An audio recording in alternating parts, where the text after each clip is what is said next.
Spiwe from Leondale, right, once warned me, Pasopa cousin Nehao. And Tabang also said Pasop your cousin. This is the hypocrisy of these guys. They allow themselves to mess with loose women. And then when you're the innocent one, they have the brazen audacity to say, you shouldn't be hanging with these kinds of chicks. Pasop. Marabona, they're willing to dive in there like they're Trey Songs. Karabo, you're a better girl, don't go out like that.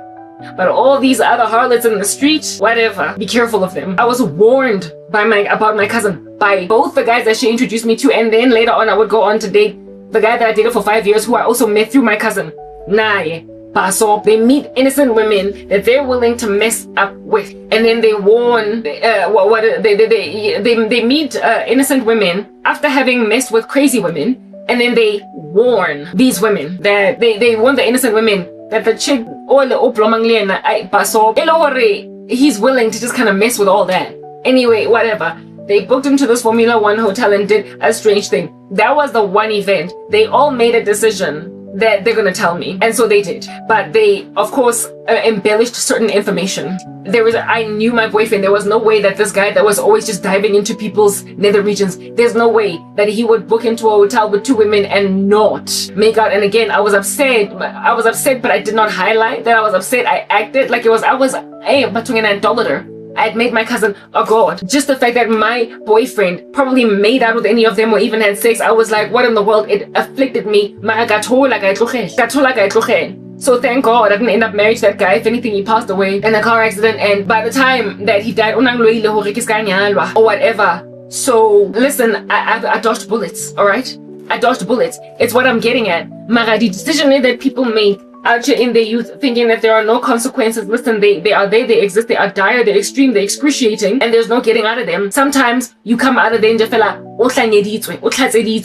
disease. So that was that one event. So Lorraine and my cousin, both or one of them, slept with one of my boyfriends. And that guy, I was the only one that stuck around for a very long amount of time with that guy. The only one that was any kind of stable with a boyfriend, A1. Okay, and then I told you guys about the 21-year-old. The 21-year-old chick that we used to hang out with, that also was one of the guys in the crew, and she also lingered for a little bit longer than these other two, right? That were all over the streets of Joburg with other guys.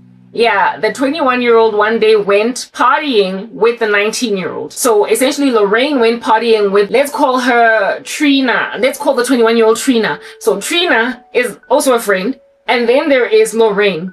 Trina and Lorraine one day go partying together, where me and my cousin and I are in high school, so we can't go to as many things as they all go to because school. So Trina is working in corporate South Africa, while Lorraine is a university student, a college student, right? They go to a party where they're with a whole bunch of guys, and lo and behold, the story arrives at us the next weekend. And according to Trina and Lorraine, they both confessed it. Trina and Lorraine woke up and she's like, yes, like it, I feel so trashy. Not Trina, Lorraine. Lorraine is like, I feel so trashy.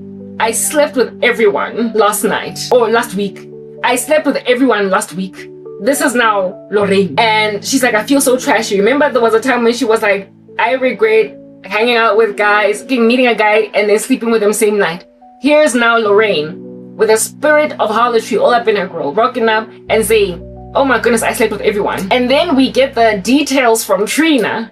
And Trina is like, yo, we went to this one hangout, and then afterwards we moved to this one house, and who is this? Lorraine literally agreed to partake in an orgy with all the guys, and she kept on asking every one of them, is everybody wearing a condom? This was Lorraine. And Trina stood back and she was like, yo, no, I'm not gonna sleep with all the guys all up in this joint. Plus Trina had a boyfriend that she was faithful to at that stage, and because of the eyewitness testimony of Trina, knowing that Trina would tell us what Lorraine did, Lorraine confessed it, and she was like, yes, like it, last week I slept with everyone and I feel so bad. Who was everyone? All the guys that were there. Listen, how many of them were there? I don't know. Maranelli scheme Sabashimane Kaufela that were there. She had an orgy with them. That's that girl. And she was willing to do this in front of another woman standing at a distance watching her give her body to a few guys in the same room. That's the kind of girl that this woman was. And so when my cousin in grade 8 or 9 was like, yo, I met this chick from Waverly Girls High, loose. When she was like, I met this girl from Waverly Girls High, loose, loose like a cannon. Yeah, type establishment thing. That's the kind of loose that we're talking about. Kind of loose where a chick will just sleep with her friend's boyfriend. Go Formula One hotel. Type a chick to sleep with a guy that she meets same night. And type a chick to partake in an orgy while another woman looks on with this dame. And then regrets it the next day. That was Trina. And not Trina, but Lorraine. And Lorraine was a junkie, heavy into marijuana. And then Trina, right? And her boyfriend. So you can understand scheme saying as I did show me, and they were not they didn't make sense, but I was introduced into this lifestyle by my cousin, and the Lord wangi keep ngama washing ngama chiris. Trina, the 21-year-old, became a junkie. Oh my goodness. Listen, ass like it, yo. Trina, the 21-year-old, became somewhat of a mild junkie because she and her boyfriend almost every weekend were out here popping ecstasy. And it got to a point where my cousin was like, listen, I'm worried about Trina because while the rest of us experimented once or twice with ecstasy, Trina takes it every weekend and sometimes maybe even during the week. Not only did Trina become a junkie for ecstasy with her boyfriend, but Lorraine became a junkie for Zol. She was smoking it now every day. So Lorraine was smoking Zol every day while Trina was popping ecstasy way more often than was entirely necessary. And my cousin, both times, actually reported it on some, mucho utuba marijuana every day. Almost trying to make herself look like she is a little bit better than that. A little bit better than that. Except, honey, you introduced me to these women. You. And then, remember, we used to hang out at a flat in downtown Joburg.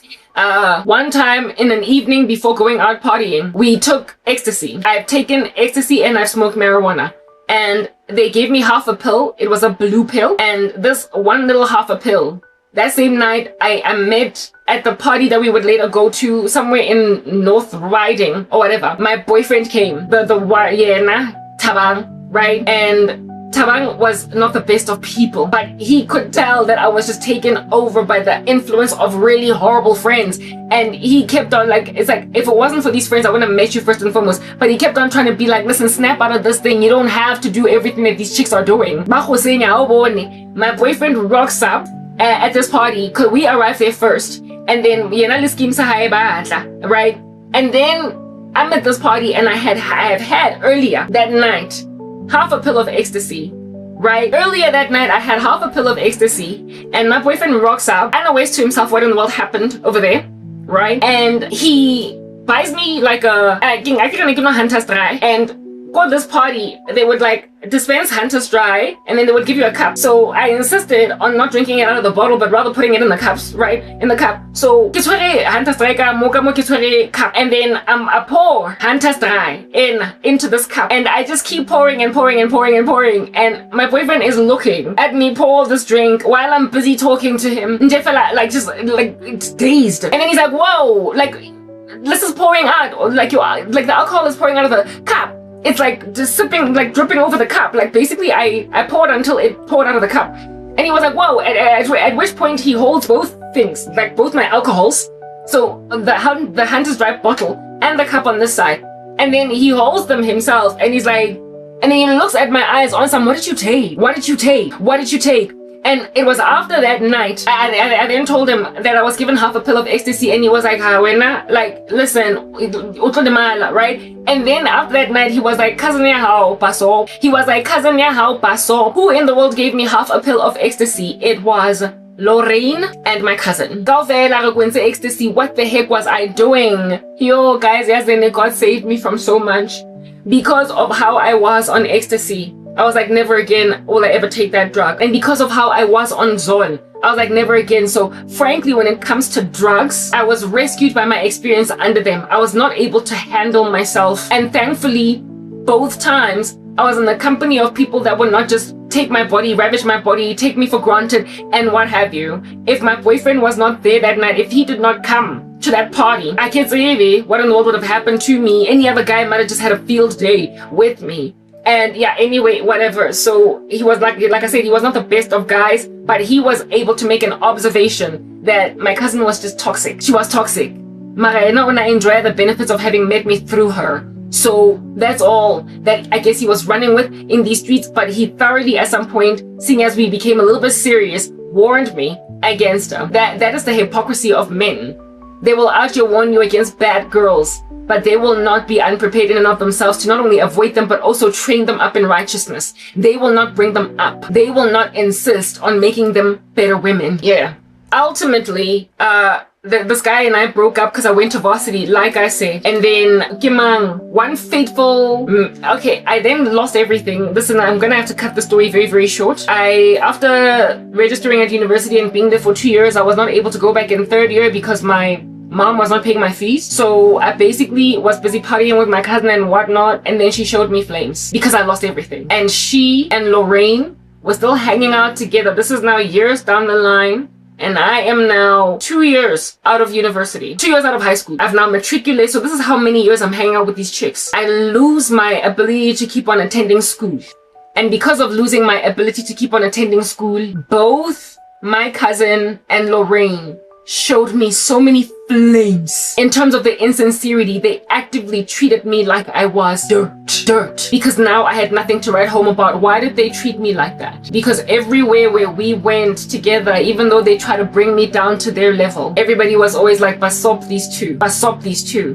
Because everybody was able to make an observation of my innocence and how I was just being taken over by a tsunami of crazy women. They hated the fact that no matter how hard they tried to mar me, tarnish me, massacre me, guys could never ever look at me like Siafana. Guys could never ever look at me like I'm like my cousin. They were always like, if you don't step out of this joint, and these chicks knew that. They knew that people looked at them as this bad influence on me. Even though I was doing everything that they were doing, I was following them around everywhere. But despite it, everywhere we went, listen, everywhere, my cousin's boyfriends, the guys she used to hang out with, the entire entourage encircling us was always out here coddling me and saying, when Zanlana, you're out of place, get out. While they were happy to squander them. When they booked into Formula One, conveniently I was not there. Because listen, nobody would have ever booked me into an orgy tent at Burning Man. Nobody would have ever put me in an environment like that because nobody would have ever imagined I would ever agree to be a part of it. Neither would anybody be willing to participate me in such an environment as that. Long story short, what I was in the climate of my cousin and her friend Lorraine was what would be the tantamount of, this is who you go home to. Laba ujaiva nabo. Lo uyekaya naye. And these guys literally made it clear to my cousin and her Lorraine that mokarabo kya bloma, it's home. Lona ke jaiva le lona and I book into Formula One le lona. And then I will go in my secret place as a hypocrite and warn my girlfriend, basop your cousin. Why? Because she gave me fellatio one night. Why? Because she slept with me. She slept with me one night. Why? Because she handled my nether regions one night. My cousin was your cousin was willing to mess with me as your boyfriend. Why didn't you, as my boyfriend, say, I'm not going to be with you and hurt my girlfriend? Instead, you go and you allow yourself to kiss, make out, and sleep with my cousin. And then you come and you tell me, after she sleeps with you. After she books into Formula One with you. Yeah, basop. That's all that they could tell me about my cousin. Paso wonke my boyfriends wami, even the one wa kimang Spiwe wako Leondale naye, he was like, Paso, listen, all my boyfriends that I met through her, at some point somewhere along the way, they were like, you need to be careful of your cousin. All of them, including the guy that I dated for 5 years, was always like, Paso, hypocrites. And if it wasn't for me hanging out with this crazy chick, y'all wouldn't have met me. So essentially, I was introduced to the kinds of men that don't make no kind of sense for a good girl. I was introduced to them by bad girls, and then once they discovered that I was a good girl, they dared warn me against Lorraine and Homoto. They dared. Well, I was gonna marry the kind of guy that marries me but sleeps with my cousin. Marries me but sleeps with Lorraine, because they would look at them and wag their heads and then turn around and make an honest woman out of me, as if though everybody here is not a victim of crazy men that won't take leadership positions. Every woman in this equation is a victim of crazy men. The initial Lorraine and my cousin are like Gomer, that's not being rebuked or fetched by Hosea, while I am like Hannah, that is being given more affection by a man that's not impartial towards his wives. Yeah. The end result therefore becomes abuse of my person ever so voluptuously by Lorraine and by Homoto. Why? Because I'm the girl that all the guys that they introduced me to try and squander my virtue ended up warning me against them. The Lord has been showing me time and time and time again that Lorraine, the chick at YouTube, is Lorraine. And I have been entirely unprepared to come and confess that, because I was like, no, maybe God is just showing me that the chick at YouTube is like Lorraine. But so very many times when God uses an archetype to describe somebody, but it's not actually that somebody, I'll only ever see it once or twice or three times. An archetype of someone that represents something but is not really something, I'll only see it once or twice or three times. But if it is just recurring repetitively, and the way that the Lord describes what I am seeing as something, it's that thing. I've been wholeheartedly unprepared to come here and confess that the Lord has shown me that the chick at YouTube is the chick that I grew up with. The way that this chick is all up in my grill and the way that she is so personal in afflicting me, the way ang polayang gateng nkare mo sa yona ntsang pele pampareng bophelo ba ka kaofela. And listen, the thing about it is strangers can indeed afflict you, ba sa go tsebe mara how I've been afflicted by crazy chicks that were strangers. That didn't know me personally back in the day. All my life. No one that has ever bewitched me in Jeffela gratuitously out of the blue Asangzebe has continued to follow me. Every last one of them moved on because I was a stranger. The ones that have lingered and lingered and lingered and continue to surveil are the ones that were in my life. It's like a crime of passion. Lorraine, I'm that girl that was the innocent one. I'm the girl whose boyfriend she slept with go Formula 1. I'm the girl that was the goody two-shoes, and I'm also the girl that they tried to squander but couldn't, and then later on I became the girl that Mamela. I'm sure they betrayed me, both Lorraine and my cousin, when at the age of 19 going on 20 I had to drop out of varsity, and they treated me like the scum of the earth and acted awry. They were expecting that I should stay down. They were taking it out on me. That's why they were treating me like that. I was the innocent girl, and so they started to treat me really horrifically when I had nothing to lean on, when my whole life was falling apart. They prided themselves in all of our boyfriends look at you like we're influencing you badly. Well, you're nothing now. Mamela, when you squander your body and when you whore yourself, you will hate the virgin, or you will hate the innocent girl, the virtuous girl. When you move from boyfriend to boyfriend, and in 1 year you've got 5 boyfriends, and there's a woman that is just staying with one guy for 3 years. When, despite the fact that you influenced me into smoking cigarettes, you influenced me into smoking weed, you influenced me into taking ecstasy, I nonetheless am viewed upon doing these things as, why are you influencing Karabo so badly? Like, listen, this is a good girl. When people refuse to reduce me to the status of a whore, or to reduce me to the status of a rebel, a wayward child, in the climate of you influencing me negatively, but rather they see that I am a person that is misplaced. When, no matter how hard you try, you can't bring her down to your level, you will hate her. You will bash into her with a piñata. When all the guys that you introduced me to that you hoped are gonna hit it and quit it with me, but then they stay and they lodge, and I become imedida. When that happens, when I'm made an honest woman, when I'm supposed to just end up being a drive-by shooting, you will hate me. For Tabaruena, will last 4 months and then move on. 4 months and then move on. 4 months and then move on. The Lord never let waywardness just sit on me, because I was never supposed to stay in that environment, only be this example today. And so this thing has become crazy, crazy personal. And the way that Mosadi wako YouTube ang utusa motlhoko ka teng ke ntse ke ipotsa ke re mara modimo hang tsebe this chick, she does not know me. Kaze uzothatha indodakazi yomunye umuntu nje from far away kanjani. We understand that she's a harlot. I told you that she's into orgies, that she joined a cult. At some point she was trying to be Christian, but then she fell apart. Mara still, you don't know me. Who am I? I'm no one. I am absolutely no one to you anyway. Why would you want to kill a stranger? I'm not. This afternoon, when I was walking up and down, I overhear this chick basically in a word of understanding speaking, saying, one of these days God is gonna show her my face. I overhear her saying, one of these days God is gonna show her my face, because she's got a prophetic gifting. So far, she doesn't know it's me. At which point I was like, listen, me thinking that this chick is a typology or an allegory is likely not true. It's her. Listen, Chiki, from day one, the Lord showed me exactly who you are. How it is that I was even shown you in particular. Remember the holiday, the school holidays after my cousin moved,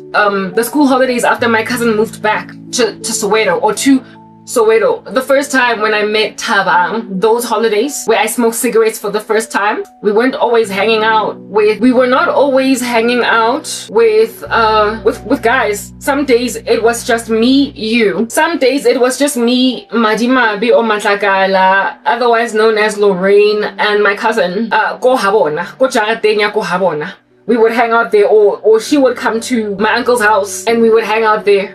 One time we were hanging out Kohabona, and I told you guys that her mother gave me painkillers because I was on my period and it hurt and I was so forlorn, I was out and down. And so she asked her mother if she has something for me, and the mother gave me 2 little green pills, and these green pills healed my period pains. And from that day I never ever again allowed period pains to be the bane of my existence, because I realized there's a solution for them. There is a solution for them. Yeah, her mom was the one that introduced me to pain meds for period pains. Yeah, we were hanging out ko Jagateng ya ko Habona, and Jagateng ya ko Habona, where she stayed in Soweto. How the Lord showed me that this chick is trashy all up in my grill. I had a dream, and it was bright with the glory of God, but just drenched with demonic attacks. So it was basically God showing me the fact that this chick would almost kill my whole family. Like, why did I have to meet her? She was my cousin's friend. She wasn't my friend. She was her friend. We were never even tight. I never hung out with this chick, just the 2 of us. She was my cousin's friend by collateral damage. I hung out with her. Mara azanga batai like ever. The first dream that I got about this chick was where we used to hang out Fanta, because we did not want the mother to see that we were drunks too. J&B or vodka moara Fanta yeah, or vice versa. Vodka moara Fanta or Fanta moara vodka, you get my point. Fanta, yeah, that same spot Posy where we used to hang out for this chick's house in Soweto. I dreamt about my family members. Listen, my uncle, my cousins, my mom, my sisters, other of my cousins like Bako Pimville, like, hey, yo, they were lined up, wearing black clothes, lined up, black, black, on their knees, against tied in ropes, next to each other, basically facing execution, one after the other, the way that people would be executed. What do they call this thing? Not assembly line, but a firing squad. Like, you know how people that get killed by firing squad, how they just line up next to each other, but this time they were on their knees, tied in ropes, wearing black clothes, and they were all about to be killed. Immediate family, extended family, by this chick. And I was standing at a distance, not a distance, but like a near enough, like, you know, maybe like 3 meters. I was standing away from them watching this thing happen, where this chick was literally about to kill all of my family members. And when you looked at all of these family members, they were all the family members that had betrayed me, that had hurt me, that had put me in prison, that had used witchcraft on me. Essentially, the Lord was showing me that this chick would be responsible for ending the lives of my family members by hurting me, by doing something to me that would cause my whole family to die spiritually, even though they were doing a turnaround, even though they were trying to come around, even though they were guilty for what they did to me, even though they were not, they were basically regretful of everything that they did to me. They nonetheless would face the consequences, eternal ones at that. They nonetheless would face the consequences of having hurt me at first, therefore awarding them no magnanimity. Whereas the Lord has shown me time and time again that my family members are like Joseph's brothers. They get recovered by my deliverance. They get recovered by God ultimately showing that this is my servant and I saved her for the sake of the saving of many lives. But if I die from essentially suicide, every last one of my family members that betrayed me, that put me in the ground, that cost my career, bang, ending the wealth transfer, all of these random witchy things they've been doing all these years, they would die from guilt, and in their sins they would one after the other be condemned by God for dying in their sins, and amidst the sins they committed would have been persecuting me. Essentially, this chick would put my life in so much danger that I would essentially be facing death until all my family that hurt me also dies, because of the way that I would end up dying as a result of their negligence. But it was this chick, this Lorraine, that was that had lined them up ko leboteng la ko habo na ba pere diaparo tse black about to be executed one after the other. They were yet to die only because I was alive in the dream. But if I passed away, if I grabbed a rope and hung myself, if I committed suicide, because what the heck are you doing to my life, you stupid evil woman? Every last one of my family members would die very shortly afterwards. They would one after the other pass away from broken hearts, guilt. They would be so devastated. They are already feeling like trash. This chick would finish me off, and so them. That was the first ever dream that I got about Lorraine, this chick that was my cousin's friend. Oh, hectic. And I was so confused because this chick was so far away from me. By the time I lost everything, that I couldn't understand why she would bewitch me so hotly. What about guy? I can scratch my brain, yo. Where did, like, listen, a lot of the people that bewitched me long ago, YouTube, not YouTube, but what you call this thing? Facebook. Like, my life on Facebook was in front of them all. And so very shallow witchcraft lawyer. I scratched my brain trying to figure out, was I friends with this chick on Facebook? I don't remember. Like, my Facebook life was so vibrant and so active. I would remember everyone that I was friends with on Facebook. Everyone. Okay, maybe I wouldn't remember everyone, but I would certainly remember every person that was from my past that I became friends with on Facebook. Even the ones that I wasn't even chatting with on Facebook. I thought this chick, where did she find me? I thought she was on Facebook. I thought that maybe I was friends with her on Facebook, but because she was so quiet, I never chatted with her, so she didn't have a very vibrant, active Facebook life. And so that's why guys, I've been asking myself, if at all it is this exact woman, my point exactly, right? Somewhere along the way in this world, I get it only guilty, not uncomfortable. Remember how she said to my cousin, I hate the fact that every so often I meet guys and I sleep with them the exact same night. And then after her orgy, she said, listen, last night I slept with everyone, I feel so trashy. This chick felt like trash for being a harlot, and indeed went to the right place, the cross. But then the Lord one time showed me a vision where it is that, I'll get to that dream. He showed me a vision where it is that she was facing eviction from an apartment, and then she made a decision to contract with the devil. I had a vision of that nature. So I know that during the time when we were still on the come up, everybody going their own separate ways. She fell pregnant, and then my cousin was like, Joe, Lorraine is pregnant. Don't know who the baby daddy was, because it wasn't the guy that she was with as at the last time that we saw her. So, and I don't know whether or not this child was a boy or a girl or whatever, but the last thing I heard from my cousin about this chick was that she was pregnant, and she fell pregnant maybe at the age of like 21 or whatever, right, with this guy that she was with. By the time she fell pregnant, I was, no, not even 21, maybe like 22. I was already what is this, I had lost my standing. I was not able to go back to school, and at that stage I was like in my 20th year of life. I was 19 I was 20, and I was 20, like 19 and I was 20 years old when I had to drop out. She fell pregnant after that, so she was like 22, 23. She went and had a child with some dude. Mara, apparently life hit the fan, things got really hectic, and so and from what in my vision I saw 2 children. In my vision I saw 2 kids, and because of the desperation pertaining this thing, she was offered an opportunity by some guy that introduced her into a cult, and she just ran with it. In the run-up to, I feel like guilty for being a harlot. She hated that she was about these streets, and she had been about these streets since she was a teenager. So she went to church to try and clean up her image, to try and do better.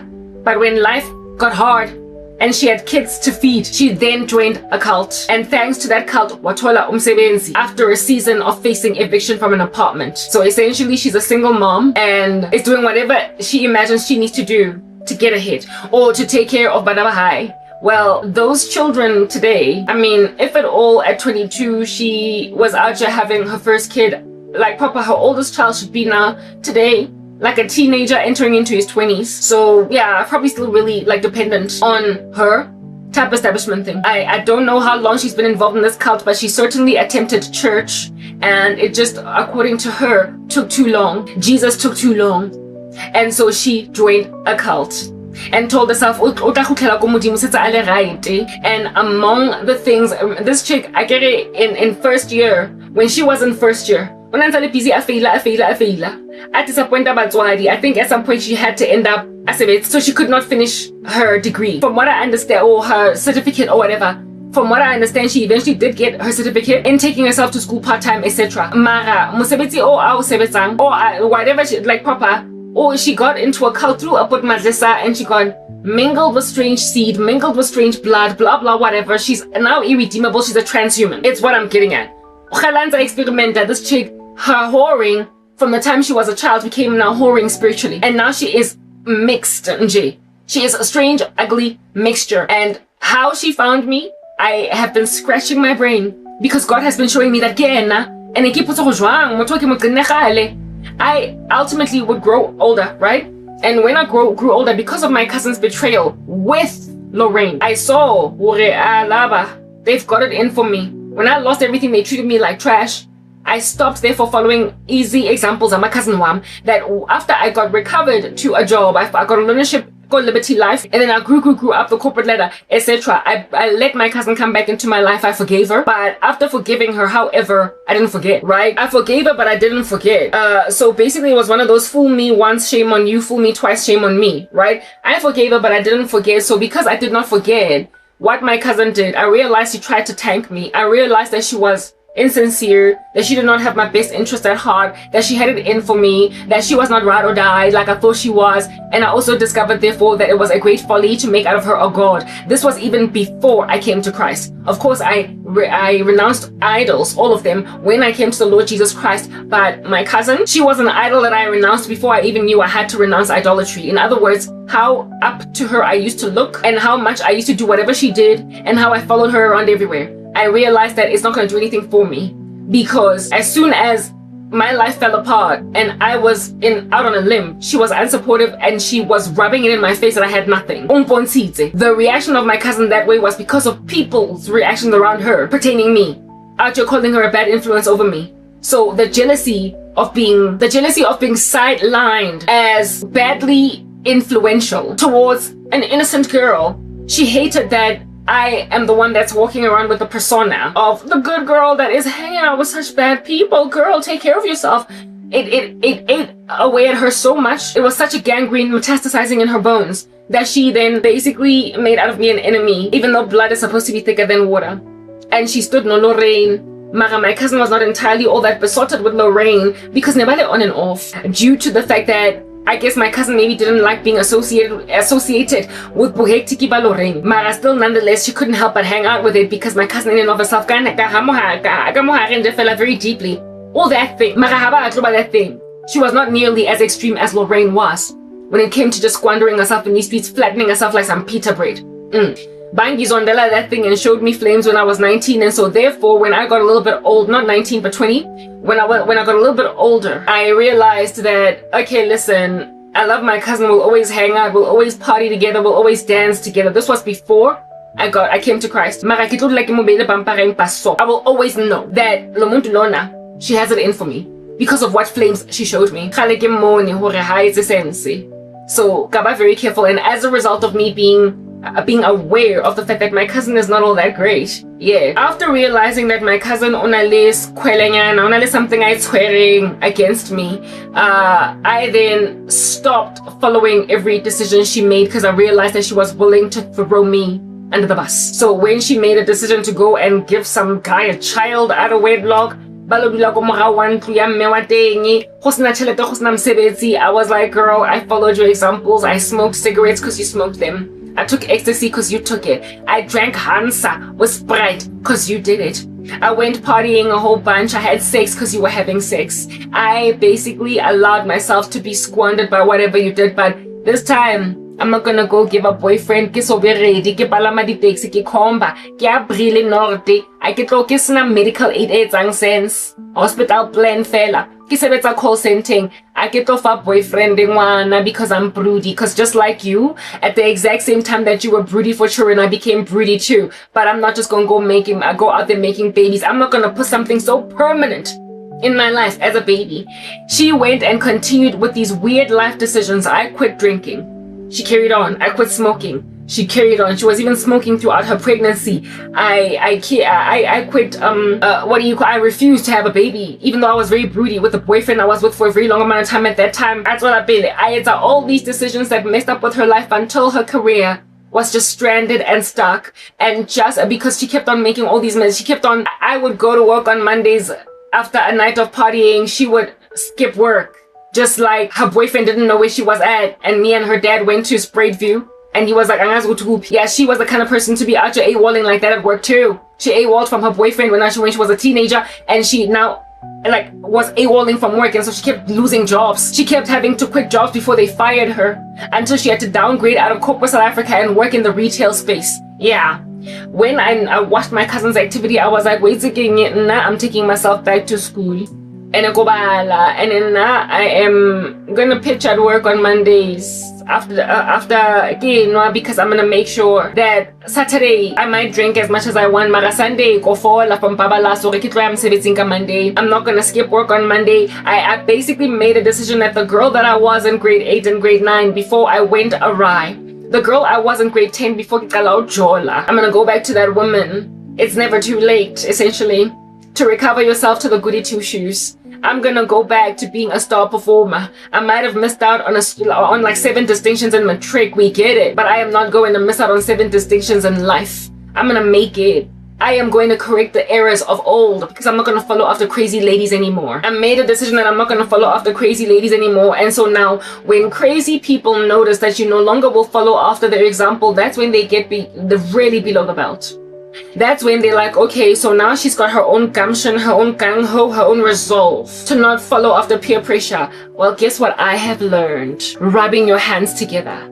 Boloi. When they could not get to me by peer pressure influence, they got to me with witchcraft. I got harassed by Marimabe, otherwise known as Lorraine, right next to my cousin. But you see, Marimabe didn't see me. Marimabe had no access to me. She had no sight of me. I was not her friend on Facebook.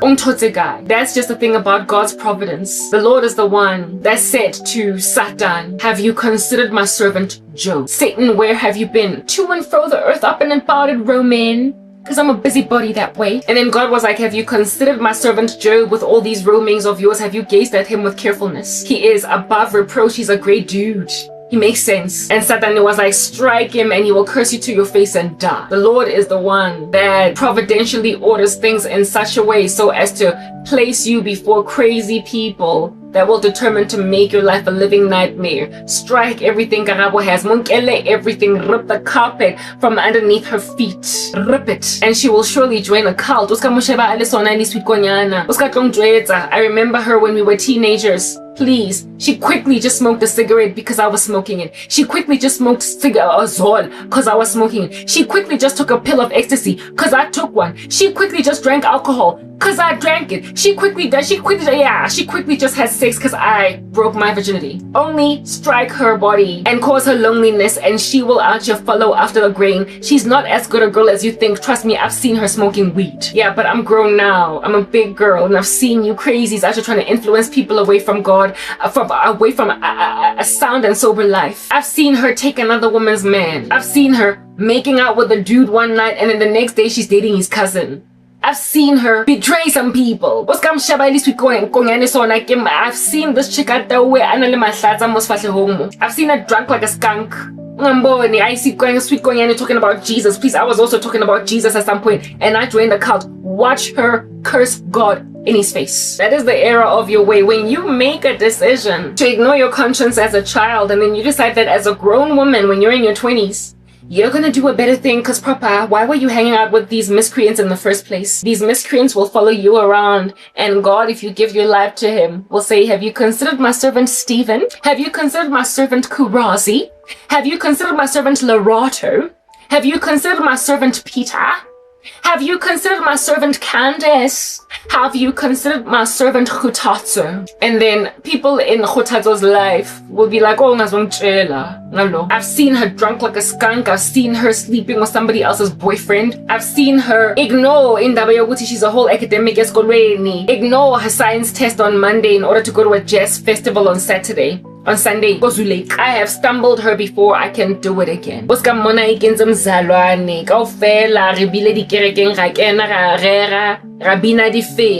then went and consulted Isangoma because life got hard.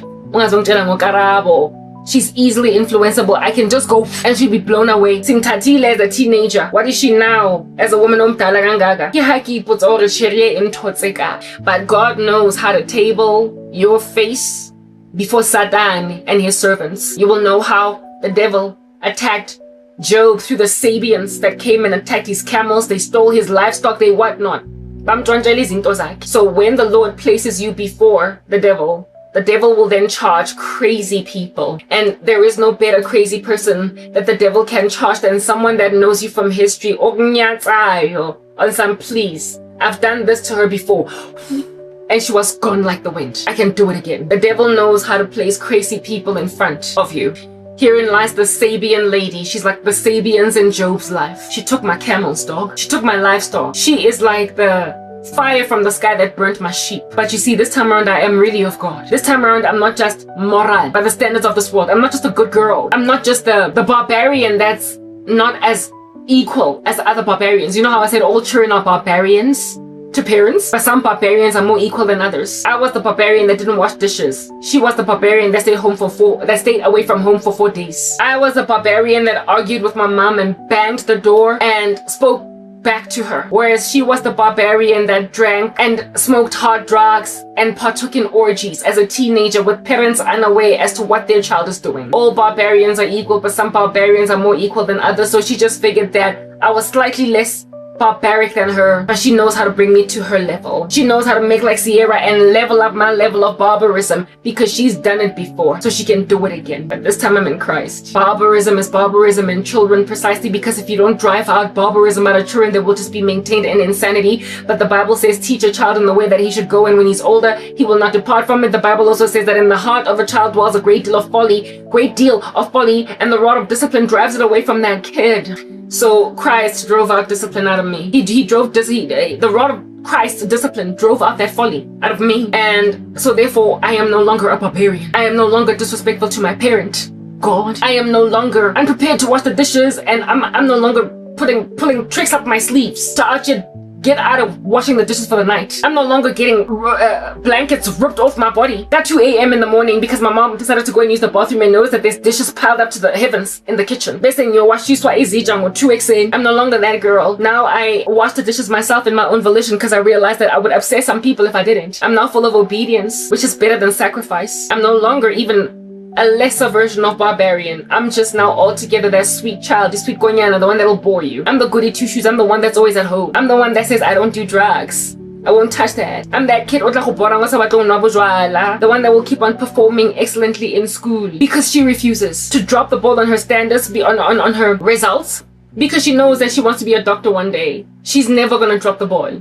There are some teenage children that out here will, in spite of all the temptations encircling them, still do so well and still reject drugs, alcohol, sex, just a wasteful lifestyle for youth. And you be out here looking at them, creasing your forehead on some, you're missing out on life until you realize that no, they were the ones that were really actually rather wise. I'm that kid now. Now I'm in Christ. I'm the real deal. Do you understand?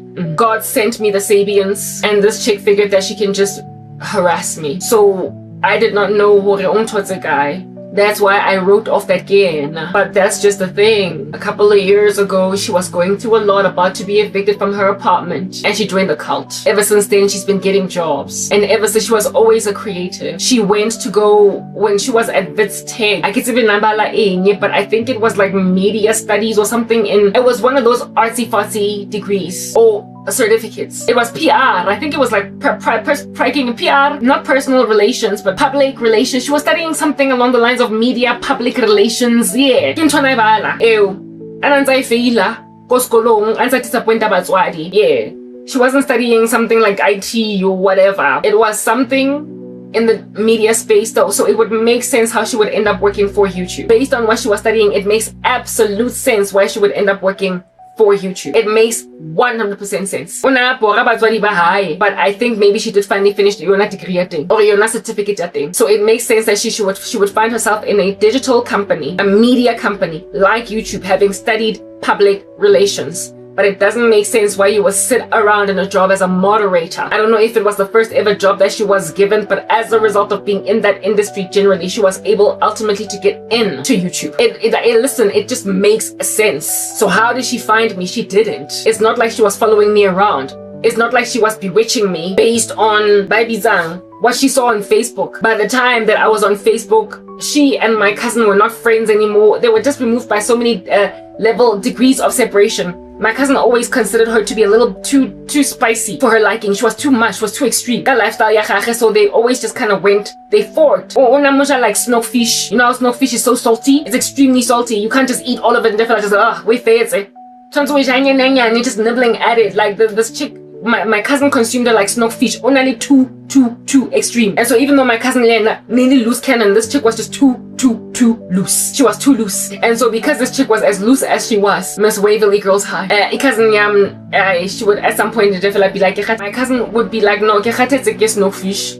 I've had enough. My whole tongue now, yes, it's and my lips have gone wrinkled because of too much salt in my lip area. I'm like, I can't. Too spicy. Too